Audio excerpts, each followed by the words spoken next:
Uus kodumaine film Suur jõgi viib vaataja eksootilisele rännakule Siberi jõehiiglase Leena Lätte ja Suudmealadele.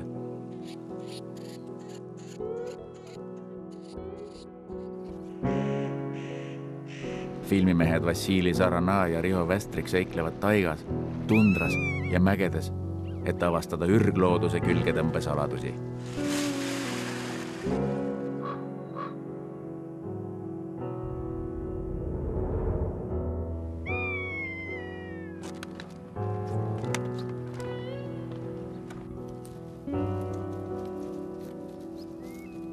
Suur jõgi kinos Artis alates 22. aprillist.